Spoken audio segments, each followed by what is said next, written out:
शाली भद्रनी रिद्धि हो जो, ये शब्द हमने कई बार सुने होंगे। आखिर कैसी थी शाली भद्र की रिद्धि और आखिर किस पुण्योदय के कारण उन्हें ये रिद्धि प्राप्त हुई थी? आइए जानते हैं शाली भद्र की अद्भुत कथा के माध्यम से। बने रहिए इस वीडियो के अंत तक। राजगृही नगरी के आसपास एक छोटा सा शालिग्राम नामक गांव था। उस गांव में धन्या नाम की एक गरीब स्त्री अपने इकलौते बेटे संगम के साथ रहती थी। गरीबी में भी पेट अपना स्वभाव कहाँ छोड़ने वाला है। ये इधर उधर पड़ोस में किसी के घर का काम करके जैसे तैसे अपने घर का खर्चा निकालती थी। वो छोटा सा बालक संगम भी नगरजनों के बछड़े आदि चराकर उसकी माँ की कुछ सहायता करता था। जब वो जंगल में जाता था तब ध्यान में स्थिर खड़े मुनि भगवंत के उसे कई बार दर्शन होते हैं और उनकी तपस्या देखकर उसे आनंद भी आता था। एक दिन किसी फेस्टिवल के निमित्त से गाँव में घर घर में खीर बनने लगी। संगम को जब इस बात का पता चला तब वो भी अपने घर आया और अपनी माँ से खीर की मांग करने लगा। माँ ने कहा, बेटा बड़ी मुश्किल से तो रोटी मिल पा रही है, तो मैं तेरे लिए खीर कहाँ से लाऊं? माँ ने संगम को समझाने की बहुत कोशिश की, परंतु बच्चों की जिद के सामने कहाँ किसी की चलती है। संगम कहने लगा, आज तो घर घर में खीर है माँ, तो अपने घर में क्यों नहीं है? माँ सोचने लगी, मैं कितनी दुर्भागी हूँ कि अपने बालक की इस छोटी सी इच्छा को भी पूर्ण करने में असमर्थ हूँ। उसे अपनी पूर्वावस्था की समृद्धि की याद आ गई। अहो, मेरे जीवन में भी वो कैसे दिन थे जहाँ पानी मांगने पर दूध मिलता था और आज दूध मांगने पर पानी भी सुलभ नहीं है। इस प्रकार सोचने पर धन्या की आंखों से अश्रु की वर्षा होने लगी और वो भी अपने बालक के साथ जोर जोर से रोने लगी। संगम व धन्या के इस करुण रुदन को सुनकर आसपास के लोग इकट्ठे हो गए और उसके दुख दर्द की बात पूछने लगे। धन्या ने सभी से कहा कि हमें और तो कोई तकलीफ नहीं है, किंतु बालक की इच्छा पूरी नहीं कर पा रही हूँ, इसलिए मैं रो रही हूँ। धन्या की ये बात सुनकर पड़ोस की स्त्रियों का हृदय दया से भर आया और तुरंत ही उन्होंने धन्या को खीर बनाने के लिए दूध, चावल, शक्कर आदि सामग्री प्रदान की। आज हम बड़ी बड़ी सोसाइटीज़ में रहते हैं, बड़े बड़े घरों में रहते हैं, बंगलोज में रहते हैं, लेकिन दुख की बात यह है, विडंबना यह है कि आज अगर हम रोए, चिल्लाए, जोर जोर से भी चिल्लाए तो भी कोई आसपास में आने वाला नहीं है। घर में अगर कोई अकेला व्यक्ति रहता हो और अगर वो मर जाए तो 2 या 3 दिन बाद पता चलता है कि वो व्यक्ति की मृत्यु हो गई है। आज से कुछ वर्षों पहले गांवों की क्या जिंदगी रही होगी, सोचने जैसा है। हम विकास तो कर रहे हैं, नो डाउट, लेकिन संवेदनशीलता कम होती जा रही है, ये वास्तविकता भी माननी पड़ेगी। धन्या एकदम खुश हो गई और तुरंत ही उसने उस सामग्री से खीर तैयार की। धन्या ने एक थाली में संगम को खीर परोस दी और वो पड़ोस में काम करने के लिए चली गई। इधर संगम के सद्भाग्य से खींचकर मासक शमन के तपस्वी महात्मा गोचरी बोहरने के लिए उस एरिया में पधारे। मासक शमन यानी कि 1 महीने का उपवास। संगम ने जैसे ही उन तपस्वी संयमी महात्मा को देखा वैसे ही वो एकदम खुश हो गया और महात्मा के पास दौड़कर चला गया एवं अपने घर पधारने के लिए अत्यंत ही भावपूर्वक विनंती करने लगा। महात्मा ने उस छोटे से बालक के भाव देखे और वे उसके साथ चलने लगे। संगम उन महात्मा को अपने घर लेकर आया। महात्मा ने अपना पात्रा नीचे रखा और उसी समय अत्यंत ही उल्लास में आकर संगम ने थाली में रही वो सारी खीर महात्मा के पात्रे में डाल दी। महात्मा बस करो कहते ही रहे और इधर उल्लास में आकर संगम ने वो सारी खीर महात्मा के पात्रे में उलट दी। महात्मा ने उसे धर्मलाभ का आशीर्वाद दिया और वे रवाना हो गए। इधर थोड़ी देर बाद जैसे ही धन्या घर पर आई तो उसने देखा कि संगम ने पूरी खीर खा ली है, इसलिए धन्या ने उसे और खीर दी जो संगम ने खा ली। लेकिन रात्रि में उसे अजीर्ण होने लगा, पीड़ा होने लगी, परंतु उस पीड़ा में भी उसे दुर्लभता से प्राप्त सुपात्र दान याद आने लगा और वो बार बार उसकी अनुमोदना करने लगा। सुपात्र दान की भावपूर्वक अनुमोदना के प्रभाव से वो संगम मरकर उसी नगर में गोभद्र सेठ की पत्नी भद्रा की कुक्षी में यानी कि गर्भ में पुत्र के रूप में उत्पन्न हुआ। पुत्र के गर्भ में आने पर माता ने स्वप्न में पके हुए चावल से भरे खेत को देखा और स्वप्न की बात भद्रा ने अपने पति को बताई। पति ने कहा, प्रिय, आप बहुत जल्द तेजस्वी पुत्र रत्न की माता बनेंगी। समय व्यतीत होने लगा और एक शुभ दिन भद्रा ने रत्न की तरह चारों दिशाओं को प्रकाशित करने वाले तेजस्वी पुत्र रत्न को जन्म दिया। समय बीतने पर स्वप्न के अनुसार ही बालक का शाली भद्र नाम रखा गया। शाली यानी कि चावल और भद्र यानी कि अच्छा। धीरे धीरे शाली भद्र बड़ा होने लगा और बढ़ती उम्र के साथ साथ उसका पुण्य भी बढ़ने लगा। यौवन के प्रांगण में प्रवेश करने के साथ ही शाली भद्र समस्त शस्त्र एवं शास्त्र कलाओं में एक्सपर्ट बन गया और एक दिन नगर सेठों की 32 कन्याओं के साथ शाली भद्र का विवाह हो गया। शालीभद्र देव विमान जैसे जबरदस्त महल के 7th फ्लोर पर रहने लगे और उन कन्याओं के साथ दिव्य भोग का अनुभव करने लगे। उनके पिता गोभद्र सेठ दीक्षित बने यानी कि दीक्षा ली और अत्यंत समाधि पूर्वक काल धर्म यानी कि मरण को प्राप्त कर वे देव बने। पूर्व भव यानी कि पिछले जन्म के स्नेह के कारण वे गोभद्र देव हर दिन शालीभद्र को यानी कि अपने ही पुत्र को, पिछले जन्म के पुत्र को देवलोक से 99 पेटियां 99 पेटियां भेजने लगे और शालीभद्र प्रतिदिन अपनी पत्नियों के साथ दिव्य भोजन, दिव्य वस्त्र एवं दिव्य अलंकार धारण करने लगे। लोक व्यवहार संबंधी सभी कार्य भद्रा माता निपटा लेती थी और शालीभद्र दिव्य सुख में अपना समय बिताने लगा। आज तो थोड़े बहुत इंटीरियर्स करके, 1-2 अच्छी कार्स, ब्रांडेड कपड़े और महंगे फ़ोन रख कर हम सोचते हैं कि हमारी लाइफस्टाइल सबसे टॉप लेवल की है। आइए शालीभद्र की लाइफस्टाइल कैसी थी उसकी एक छोटी सी घटना देखते हैं। एक बार नेपाल देश से रत्न कंबल का एक व्यापारी आया। उसके पास 16 रत्न कंबल थे और एक एक रत्न कंबल की कीमत 1.25 लाख यानी कि 1.25 लाख सोना मोहर थी। रत्न कंबल की अपनी अलग ही विशेषताएं थी, जैसे सर्दी में पहने तो सर्दी न लगे और गर्मी में पहने तो गर्मी न लगे। रत्न कंबल बेचने के लिए वो व्यापारी राज दरबार में पहुंचा, परंतु उसका मूल्य सुनते ही सैनिक महाराजा ने कहा, अरे प्रजा के पैसे कोई मौज मजा करने के लिए थोड़े ही है। और सैनिक महाराजा ने एक भी रत्न कंबल खरीदने से इनकार कर दिया। व्यापारी निराश हो गया और उसने सोचा कि नगर का राजा भी जिस रत्न कंबल को नहीं खरीद सका तो उसकी प्रजा तो क्या ही खरीदेगी। राजगृही में मेरा धंधा बेकार हो गया। इस प्रकार निराश होकर वो व्यापारी शालीभद्र की हवेली के पास से गुजर रहा था। तभी भद्रा माता ने उसे आवाज देकर बुलाया और कहा, भाई तुम्हारे पास क्या चीज़ है और तुम इतने निराश क्यों दिखाई देते हो। व्यापारी ने सोचा, इस माँ जी से बात करने से क्या फ़ायदा। जिस रत्न कंबल को राजा नहीं खरीद सका उस रत्न कंबल को ये माँ जी क्या ही खरीदेगी। व्यापारी इस प्रकार विचार कर ही रहा था कि तभी भद्रा माता ने पुनः यानी कि फिर से व्यापारी को कहा, भाई तुम्हारा दुखी चेहरा मुझसे देखा नहीं जा रहा है, जो हो सो कहो। आखिर व्यापारी ने कहा कि मैं नेपाल देश से आया हूँ, मेरे पास 16 रत्न कंबल है, परंतु यहाँ का राजा एक भी रत्न कंबल नहीं खरीद सका, तो प्रजा से तो क्या आशा रखूँ। बस यही मेरी निराशा का कारण है। भद्रा माता ने कहा कि भाई 16 रत्न कंबलों से क्या होगा, मेरी तो 32 बहुएं हैं, अतः 32 चाहिए। खैर अब 16 ही है तो इन सब के 2-2 टुकड़े कर दो। व्यापारी को एक जोरदार झटका लगा। उसने कहा, माँ जी ये कोई मजाक की बात तो नहीं हो रही है ना, आप इस रत्न कंबल की कीमत जानती हो। भद्रा माता ने पूछा, अरे भाई बताओ तो सही, कितनी कीमत है इस रत्न कंबल की। व्यापारी ने कहा, एक रत्न कंबल की कीमत 1.25 लाख सोना मोहर है। भद्रा माता ने कहा, बस इतनी है ना, क्यों घबराते हो। इतना कहकर एक ओर भद्रा माता ने नौकर को 20 लाख सोना मोहर लाने की आज्ञा दी और दूसरी ओर व्यापारी को उन रत्न कंबलों के 2 टुकड़े करने की आज्ञा की। थोड़ी ही देर में भद्रा माता का नौकर 20 लाख सोना मोहर लेकर हाजिर हो गया और भद्रा माता ने वो सारा धन व्यापारी को सौंप दिया।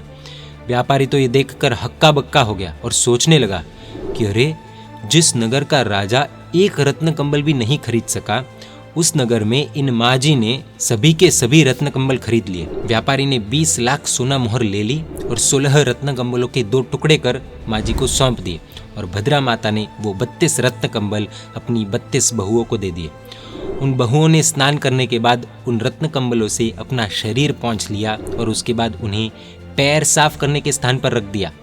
इधर सैनिक महाराजा की पटरानी चेलना को जब रत्न कंबल की विशेषताओं की जानकारी मिली तो उन्होंने अपने खुद के लिए एक रत्न कंबल खरीदने के लिए सैनिक महाराजा से अत्यंत ही आग्रह किया और रानी के अति आग्रह को देख राजा ने उस व्यापारी के पास एक रत्न कंबल की मांग की।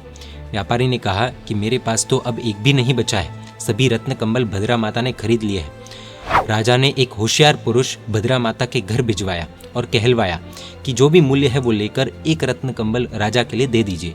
वो व्यक्ति भद्रा माता के घर गया तो भद्रा माता ने उसे कहा कि वे रत्न कंबल तो शालीभद्र की पत्नियों ने शरीर को पोंछने के उपयोग में ले लिए हैं, अतः यदि अब उस फटे हुए रत्न कंबल की जरूरत हो तो ऐसे ही ले जाओ। इतने कीमती रत्न कंबल से शरीर को पोंछकर उन्हें अब पैर पोंछने के लिए रख दिया गया है। इस बात को जानकर चेलना रानी को बहुत आश्चर्य हुआ। वो सोचने लगी, अहो उसकी और हमारी समृद्धि के बीच कितना बड़ा अंतर है। राजा सैनिक ने ऐसे पुण्यशाली समृद्ध व्यक्ति को मिलने के लिए आमंत्रण भेजा। तब भद्रा माता ने कहा कि मेरा बेटा कहीं पर भी बाहर नहीं जाता है राजन, अतः आप ही यहाँ पर पधार जाए। श्रेणिक महाराजा ने भद्रा माता के आमंत्रण को स्वीकार किया और श्रेणिक राजा अपनी विशाल समृद्धि के साथ शालीभद्र के महल में आए। आज के परिप्रेक्ष्य में देखें तो एक व्यक्ति को मान लीजिए पीएम मोदी ने इनवाइट किया, लेकिन उस व्यक्ति की मां ने मना कर दिया कि मेरा बेटा कहीं पर भी बाहर नहीं जाता है, इसलिए आप ही पधारो, और पीएम मोदी उस व्यक्ति से मिलने के लिए खुद जाते हैं। राजा खुद मिलने आए तो सोचने जैसा है कि कैसी समृद्धि होगी। श्रेणिक राजा को 4th फ्लोर पर सिंहासन पर विराजमान कर भद्रा माता शालीभद्र को बुलाने के लिए 7th फ्लोर पर गई और शालीभद्र से कहा कि बेटा श्रेणिक आए है, अतः तू मिलने के लिए नीचे चल। देवलोक समान दिव्य सुखों में मस्त बने शालीभद्र ने कहा कि माँ, तुम्हें जो ठीक लगे वो कर लो, मुझे वहां आने से क्या फायदा है। तब भद्रा माता ने कहा कि बेटा श्रेणिक कोई खाने पीने की वस्तु नहीं है, वो तो हमारे नाथ है, स्वामी है, इस नगर के महाराजा है। शालीभद्र ने अपने जीवन में पहली बार नाथ शब्द सुना और उसके आश्चर्य का कोई पार नहीं रहा। शालीभद्र को तगड़ा झटका लगा, अरे इन भोगों से अब मुझे कोई मतलब नहीं है, इस संसार के ऐश्वर्य को भी धिक्कार हो, क्या मेरे ऊपर भी कोई प्रभु है, मालिक है। इस प्रकार एक नाथ शब्द के श्रवण मात्र से ही शालीभद्र के अंतर मन में वैराग्य भाव का बीजारोपण हो गया। उन्हें संसार के ये सभी सुख अत्यंत तुच्छ प्रतीत होने लगे और माता के अति आग्रह से वो 7th फ्लोर से नीचे उतरे और 4th फ्लोर पर आए। शालीभद्र ने श्रेणिक महाराजा को प्रणाम किया और श्रेणिक राजा ने शालीभद्र को अपनी गोद में बिठाया। शालीभद्र को पसीना होने लगा और थोड़ी देर बाद भद्रा माता ने कहा कि राजन, आप इसे मुक्त कर दे, ये मनुष्य होते हुए भी इसे मनुष्य संबंधी गंध आदि से बहुत पीड़ा होती है, ये तो प्रतिदिन देव संबंधी आहार वस्त्र व अलंकार आदि को धारण करता है। राजा श्रेणिक ने शालीभद्र को मुक्त कर दिया, फ्री कर दिया और शालीभद्र 7th फ्लोर पर जा पहुंचा। उसी समय नगर के बाह्य उद्यान में मति, श्रुत, अवधि एवं मनः पर्यव ऐसे 4 ज्ञान के धारक पूज्य धर्मघोष सुरेश्वर जी महाराज साहेब अपने विशाल परिवार के साथ पधारे। शालीभद्र को जैसे ही आचार्य भगवंत के आगमन के समाचार मिले, वैसे ही वो एकदम प्रसन्न हो उठे और तुरंत ही रथ में बैठकर उद्यान में आ पहुंचे। उन्होंने आचार्य भगवंत के चरणों में भावपूर्वक वंदना की। आचार्य भगवंत ने भी वैराग्य से भरे प्रवचन दिए और शालीभद्र ने फुल फोकस से उस धर्म देशना को सुना। देशना के अंत में शालीभद्र ने आचार्य भगवंत से प्रश्न किया कि हे गुरुवर, ऐसा कौन सा कर्म किया जाए कि जिससे हमारा कोई स्वामी न हो, हमारा कोई नाथ न हो। आचार्य भगवंत ने कहा कि हे भाग्यशाली, जो पुण्यवंत आत्मा भागवती दीक्षा स्वीकार कर उसका निरतिचार रूप से पालन करती है, वो समस्त जगत के स्वामित्व को प्राप्त करती है, उसे कभी दूसरों की गुलामी नहीं करनी पड़ती है। ये सुनकर शालीभद्र ने कहा कि आपकी बात बिल्कुल ठीक है, मैं शीघ्र ही घर जाकर माता की परमिशन प्राप्त कर चारित्र धर्म को स्वीकार करूंगा। उस समय आचार्य भगवंत ने शालीभद्र को कहा कि शुभ कार्य में प्रमाद करना उचित नहीं है। शालीभद्र अपने घर आ पहुंचे और भद्रा माता से प्रार्थना की कि हे माता, आप मुझे दीक्षा के लिए अनुमति प्रदान करें। ये सुनकर भद्रा माता आश्चर्यचकित हो गई और उन्होंने कहा कि दीक्षा के सिवाय आत्मकल्याण संभव नहीं है, परंतु तू अत्यंत ही सुकोमल है पुत्र, दीक्षा का पालन करना तेरे लिए लोहे के चने चबाने जैसा है, तू चारित्र के कष्टों को कैसे सहन कर पाएगा। शालीभद्र ने कहा, कायर के लिए कष्ट सहन करना कठिन है, शूरवीर के लिए नहीं माता। तब भद्रा माता ने कहा, बेटा तू प्रतिदिन एक एक स्त्री का त्याग करता जा और धीरे धीरे त्याग को आत्मसात करता जा। इस प्रकार के अभ्यास के बाद तू आराम से व्रत स्वीकार कर सकेगा। माँ के वचन को स्वीकार कर शालीभद्र प्रतिदिन एक एक स्त्री का यानी कि पत्नी का त्याग करने लगा। इधर शालीभद्र के द्वारा एक एक स्त्री के प्रतिदिन त्याग की बात सुनकर शालीभद्र की बहन सुभद्रा के पति यानी कि शालीभद्र के जीजाजी धन्ना सेठ ने कहा, तेरा भाई तो कायर है, कायर। ये सुनकर सुभद्रा ने कहा कि बोलना सरल है लेकिन करना कठिन है। सुभद्रा के इस व्यंग्यात्मक बाण के साथ ही धन्ना सेठ एक साथ 8 स्त्रियों का त्याग कर चारित्र धर्म स्वीकार करने के लिए तैयार हो गए। धन्ना सेठ के साथ उनकी पत्नियां भी दीक्षा के लिए तैयार हो गई और दूसरे ही दिन धन्ना सेठ अपनी 8 स्त्रियों के साथ भगवान महावीर के पास दीक्षा ग्रहण करने के लिए जाने लगे। जाते समय बीच में शालीभद्र का महल आया। धन्ना सेठ ने शालीभद्र को नीचे बुलाकर कहा, अरे मित्र, जब सब छोड़ना ही है तो कायरों की तरह धीरे धीरे क्यों छोड़ रहे हो? छोड़ना है तो सब एक साथ छोड़ो। मैं अपनी 8 स्त्रियों का एक साथ त्याग कर दीक्षा ग्रहण करने जा रहा हूँ। अगर दीक्षा लेनी हो तो मेरे साथ चलो। वैसे तो शालीभद्र दीक्षा के लिए रेडी था ही और धन्ना सेठ की ये बात सुनकर शालीभद्र ने तुरंत ही एक साथ सब कुछ त्याग कर दिया और धन्ना सेठ के साथ शालीभद्र ने प्रभु वीर के चरणों में आकर भागवती दीक्षा स्वीकार कर ली। दीक्षा अंगीकार करने के बाद धन्ना और शालीभद्र मुनि ज्ञान, ध्यान व तप की साधना में डूब गए। 15 उपवास, मासक शमन, 2 मासी, 3 मासी और 4 मासी आदि उत्कृष्ट तप साधना के द्वारा उन्होंने अपनी काया की माया दूर कर दी। उत्कृष्ट तप के कारण उनके शरीर में सिर्फ हड्डियां और चमड़ी ही बच पाई थी। एक बार वे दोनों मुनिवर प्रभु के साथ विहार करते हुए राजगृही नगरी में पधारे। मासक शमन के पारने के लिए वे दोनों मुनिवर राजगृही नगरी में गोचरी के लिए निकल पड़े।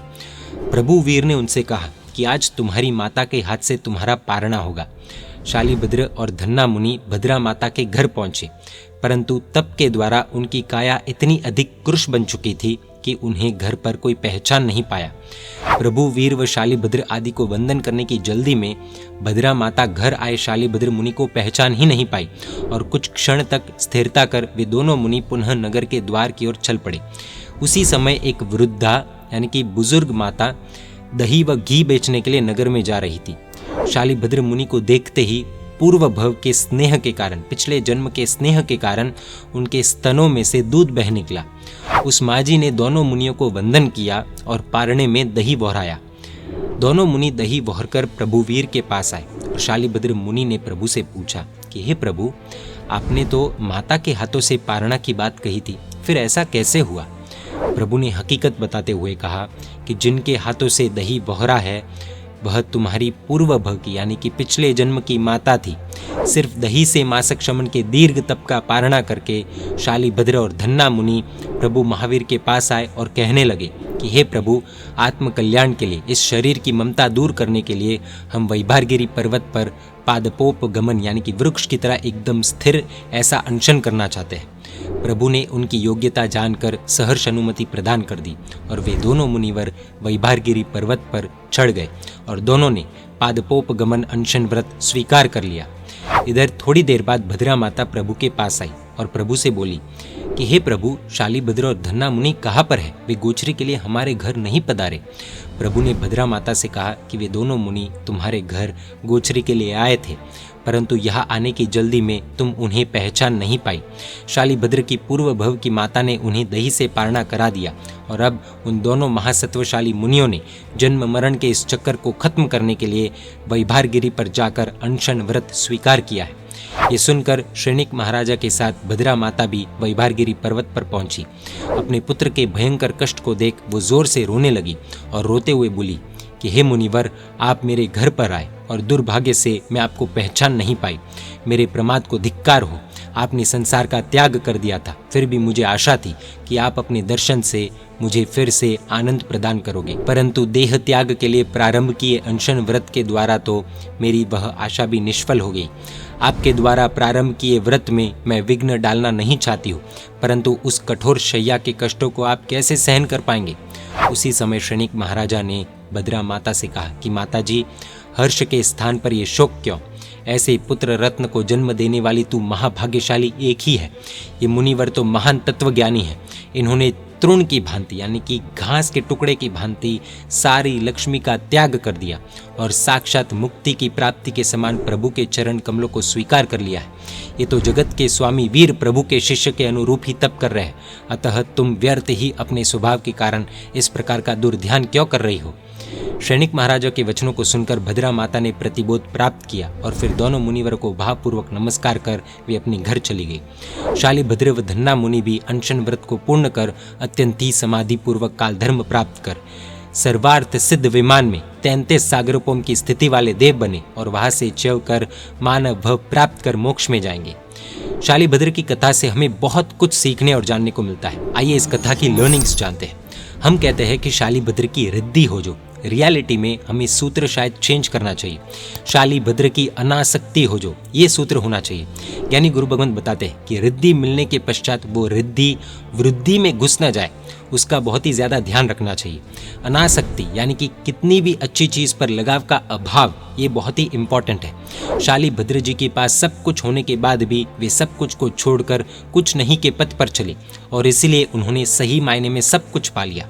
कहते हैं ना, कुछ पाने के लिए कुछ छोड़ना पड़ता है, लेकिन सब कुछ पाने के लिए सब कुछ छोड़ना पड़ता है। धन्ना जी का कैरेक्टर भी समझने जैसा है। हमारी आदत होती है कि हमें कोई बुरी आदत लगती है तो धीरे धीरे छोड़ते हैं। जैसे पहले 10 की 9 सिगरेट, फिर 9 की 8। पर धन्ना जी की तरह एक साथ सभी को छोड़ना शूरवीरता है। यहाँ एंकरेज करने पर शालीभद्र जी से सब कुछ छूट गया, एक साथ छूटा। पर हमसे वो आदतें छूटेगी या नहीं, ये बहुत बड़ा प्रश्न है, शायद भ्रम है। चाय का नशा करने वाले, सिगरेट, दारू, बीड़ी, गुटखा, हुक्का आदि ये सब व्यसन करने वाले भी सावधान हो जाए। संयमी जीवन की साधना कितनी ऊंची होती है वो हमें यहाँ पर पता चलता है। एक सग्गी माँ अपने बेटे को पहचान नहीं पाए, ऐसी हालत उनके शरीर की उन्होंने की। और इसलिए जैन धर्म आत्मा का मार्ग है, शरीर का नहीं। सबसे महत्वपूर्ण बात, पूर्व भव के भाव अथवा संस्कार कितने काम आते हैं वो हमें संगम के भव से पता चलता है। और इस तरह अजैनों में भी गुरु भगवंतों द्वारा गोचरी जाने से उनकी भावधारा कितनी बढ़ती है वो भी हमें पता लगता है। साधु भगवंत को जात पात या ऊंच नीच से कोई संबंध नहीं होता, किंतु उनके भावों से, आत्मा से संबंध होता है। सुपात्र दान का लाभ कितना गहरा है उसके लिए तो ये स्टोरी कई साधु भगवंत अपने प्रवचनों में लेते हैं। वहां से सविस्तार इस स्टोरी को जरूर सुनिएगा, जरूर आनंद आएगा। जय जिन शासन, जय महावीर।